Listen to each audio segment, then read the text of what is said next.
Assalamualaikum warahmatullahi wabarakatuh. Saya Putriani Isa dari kelas A I1 Farmasi 2017. Baiklah, pada kesempatan kali ini saya akan mempresentasikan materi dari tugas mata kuliah sintesis senyawa obat. Presentasikan yaitu mengenai sintesis, uji aktivitas analgesik dan antiinflamasi senyawa benzoil thiourea tersubstitusi. Yang pertama, manfaat dan keunggulan dari senyawa. Senyawa turunan thiourea dan urea mempunyai aktivitas biologis yang sangat luas, di antaranya sebagai aktivitas antivirus, anti-HIV, antibakteri, maupun aktivitasnya sebagai analgesik dan juga antiinflamasi. Melalui penelitian terdahulu mengenai penamisan farmakologis senyawa benzoil urea terhadap hewan coba, didapatkan bahwa senyawa tersebut dapat menimbulkan efek hipnotik lemah, depresi, dan juga gangguan koordinasi gerak, sehingga senyawa itu dijadikan sebagai senyawa induk yang dikembangkan lebih lanjut aktivitasnya pada sistem saraf pusat melalui modifikasi struktur. Nah, modifikasi struktur terhadap benzoil urea dapat menghasilkan senyawa-senyawa yang menunjukkan aktivitas pada sistem saraf pusat. Aktivitas terhadap sistem saraf pusat tersebut kemungkinan disebabkan oleh kemiripan struktur benzoil urea dengan struktur senyawa golongan asam barbiturat. Selanjutnya, modifikasi struktur urea yang telah dilakukan yaitu antara lain adalah asilasi dengan benzoil klorida pada salah satu gugus amino dari thiourea dan senyawa turunan benzoil thiourea yang menunjukkan aktivitas penekan sistem saraf pusat. Kemudian, turunan senyawa benzoil urea ini dari hasil sintesis ternyata menunjukkan aktivitas sebagai analgesik dan antiinflamasi. Selanjutnya, golongan-golongan obat yang bekerja pada sistem saraf pusat yaitu antara lain sedatif hipnotik, alkohol, anti kejang, anestesi, relaksan otot, anti Parkinson, antipsikotik, antidepresan, dan obat analgesik. Kemudian selanjutnya kita masuk pada diskoneksi senyawa. Yang pertama, diskoneksi senyawa itu dipilih pada jalur 2, yaitu sintesis benzoil thiourea yang menggunakan bahan awal benzoil klorida, amonium tiosianat, dan amonia. Meskipun reaksinya berlangsung 2 tahap. Kemudian, cara pembuatan tersebut mirip dengan cara pembuatan N-aryl N-benzoil thiourea yang juga menggunakan bahan awal amonium tiosianat dan benzoil klorida tersubstitusi. Kemudian, benzoil tiosianat merupakan senyawa yang sangat reaktif sehingga dapat langsung bereaksi dengan amina. Nah, sebelumnya untuk memperjelas apa itu diskoneksi senyawa, di sini diskoneksi senyawa adalah pemotongan ikatan secara imajiner melalui pemecahan molekul yang diharapkan lebih sederhana. Diskoneksi senyawa itu disebut juga kebalikan dari sintesis. Jika sintesis mereaksikan senyawa starting material awal menjadi suatu produk senyawa baru. Ini gambar dari diskoneksi senyawa. Menurut analisis diskoneksinya, pemutusan ikatan senyawa target benzoil thiourea didiskoneksi menjadi benzoil thiocyanat, kemudian ditambah natrium amonia menghasilkan material awal benzoil klorida dan amonia tiosianat. Selanjutnya, analisis retrosintesis senyawa benzoil tiourea. Mekanisme reaksi yaitu pembentukan turunan benzoil sotiosianat sebagai hasil reaksi antara benzoil klorida dan amonium tiosianat berlangsung melalui mekanisme reaksi substitusi nukleofilik pada asil. Reaksi tahap kedua yaitu pembentukan benzoil tiourea akibat penyerangan NH4OH terhadap benzoil isotiosianat berlangsung melalui mekanisme reaksi adisi nukleofilik. Berdasarkan persen hasil reaksi, ternyata penambahan gugus Cl dan NO2 dapat menurunkan persen hasil reaksi. Hal ini membuktikan adanya gugus Cl dan NO2 berperan sebagai gugus deaktivator pada cincin benzen sehingga pembentukan pusat positif pada C rangkap 2O karbonil dari benzoil klorida menjadi lebih sulit. Akibatnya, terjadi reaksi substitusi nukleofilik pada asil yang terjadi pada mekanisme reaksi tahap 1.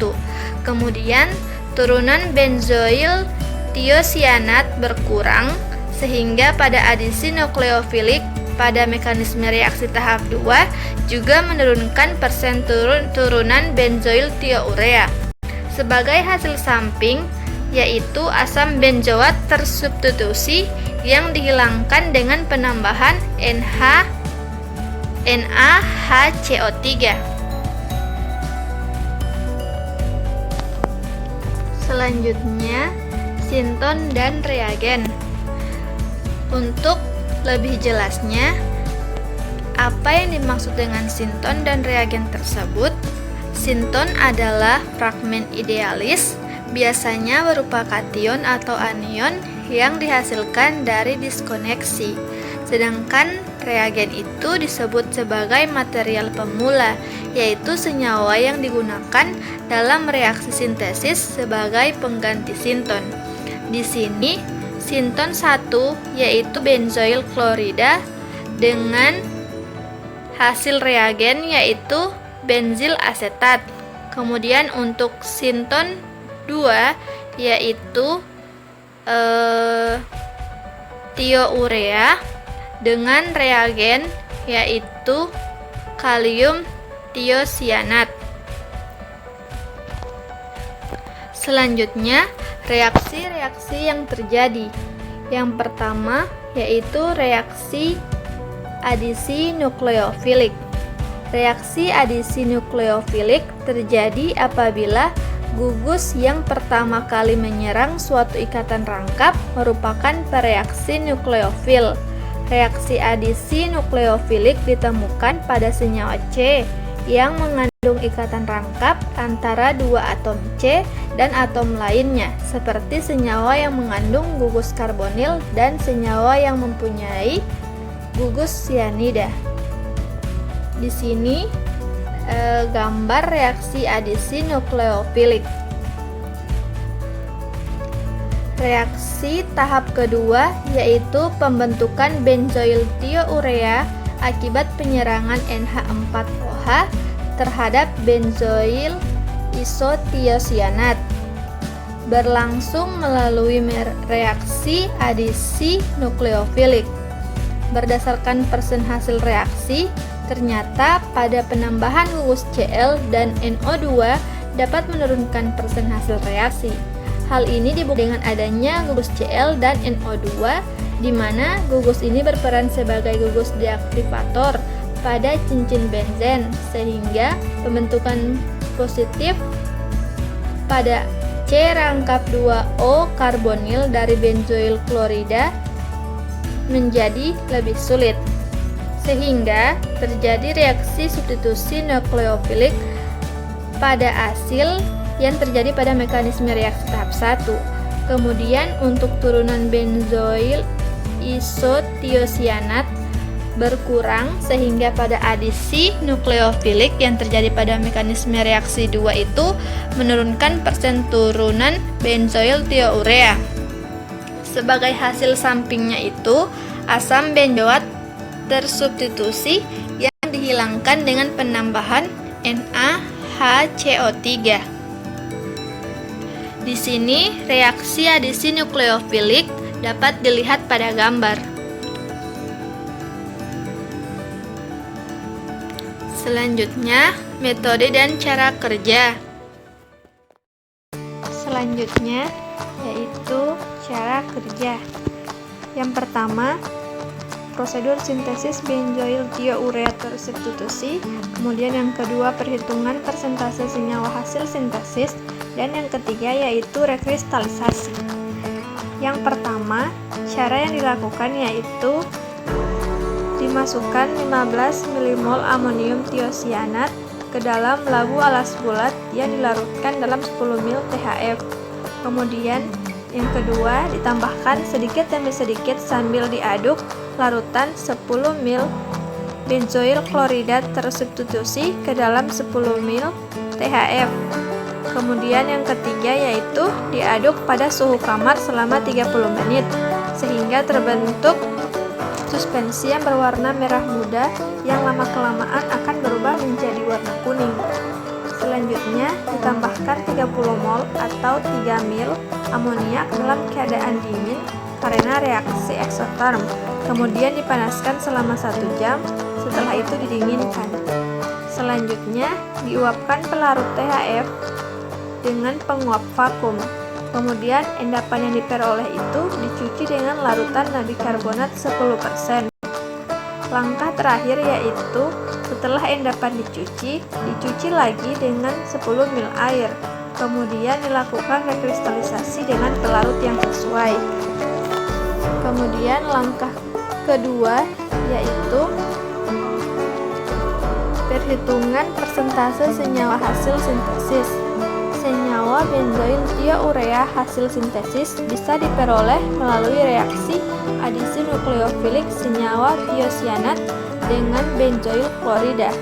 Berat senyawa hasil sintesis adalah sebesar 0,112 gram dan perhitungan persentase hasil diperoleh dari perbandingan antara berat senyawa hasil sintesis dengan berat hasil secara teoritis, yaitu 3,038 gram. Sehingga diperoleh hasil yaitu 3,69%. Selanjutnya langkah ketiga yaitu rekristalisasi. Padatan atau residu dipindahkan ke dalam gelas beker, kemudian ditambahkan etanol secukupnya. Setelah itu gelas beker diletakkan di atas pengaduk magnet dengan pemanasan pada suhu 70-80 derajat Celcius sambil diaduk-aduk secara perlahan.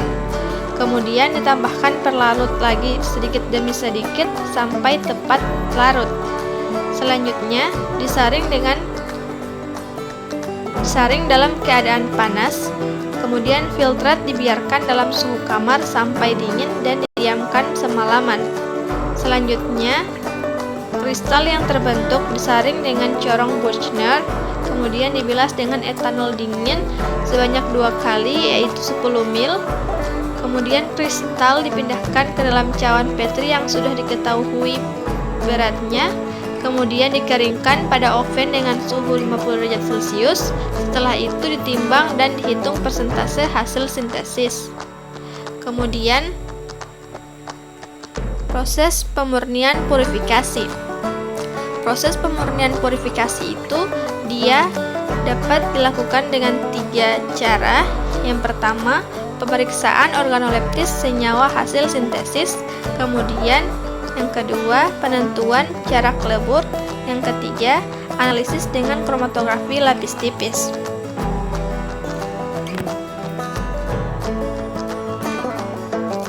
Pemeriksaan organoleptis senyawa hasil sintesis dilakukan pada senyawa benzoil thiourea yang disintesis, yaitu meliputi bentuk, warna, dan bau.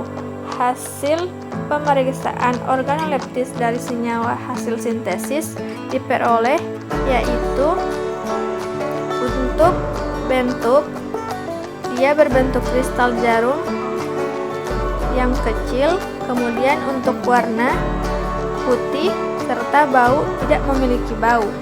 Selanjutnya,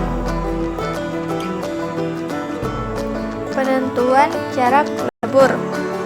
Untuk melihat kemurnian senyawa hasil sintesis benzoil thiourea, dilakukan penentuan titik lebur menggunakan melting point apparatus.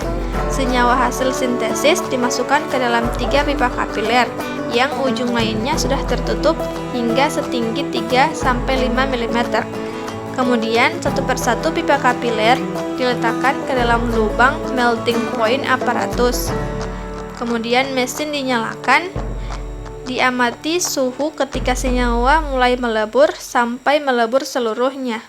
Selanjutnya, pipa kapiler yang lain dilanjutkan.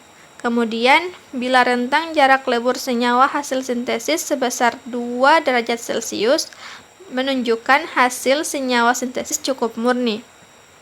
Kemudian yang ketiga, analisis dengan menggunakan kromatografi lapis tipis. Bejana untuk KLT diisi dengan eluen, kemudian dibiarkan bejana hingga jenuh. Sejumlah cat senyawa hasil sintesis dilarutkan ke dalam etanol, kemudian ditotolkan pada lempeng KLT yang telah diberi batas atas 0,5 cm dan batas bawah 1,5 cm. Kemudian dilakukan elusi hingga tercapai pada batas atas. Jika sudah, diangkat lempeng KLT dan dikeringkan. Kemudian diamati noda pada lampu UV 254 dan menentukan harga RF. Fase gerak tersebut merupakan hasil optimasi dari hasil penelitian. Kemudian digunakan 3 sistem eluen dengan kepeluaran yang berbeda. Untuk mendapatkan noda yang terbentuk merupakan satu noda. Noda tunggal pada sistem eluen yang berbeda tersebut menunjukkan bahwa senyawa tersebut merupakan senyawa yang murni secara KLT.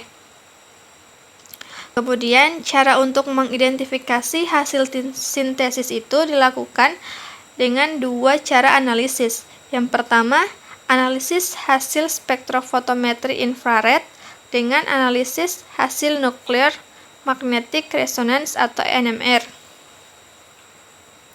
Analisis dengan menggunakan infrared itu didapatkan terbentuknya senyawa benzoil thiourea yang ditandai dengan adanya pita serapan IR dari gugus NH dan NH2 yaitu 3200 serta gugus C rangkap 2O amida yaitu 1682 cm dan C rangkap 2S dari thioamida yaitu 1237 cm. Kemudian analisis dengan menggunakan instrumen NMR itu didapatkan 8 buah proton dari ARH dan NH2. Kemudian kedua proton dari NH2 itu memberikan puncak yang singlet, tetapi pada data HNMR hanya proton kedua dari NH2 yang memberikan sinyal. Hal ini membuktikan bahwa kedua atom dari H dan NH2 mempunyai lingkungan kimia yang berbeda, yaitu salah satu atom dari H dan dari gugus NH2 akan membentuk ikatan yang hidrogen intramolekuler. Terima kasih, itulah hasil presentasi dari saya. Lebih dan kurangnya mohon maaf. Wabillahi taufiq wal hidayah. Wassalamualaikum warahmatullahi wabarakatuh.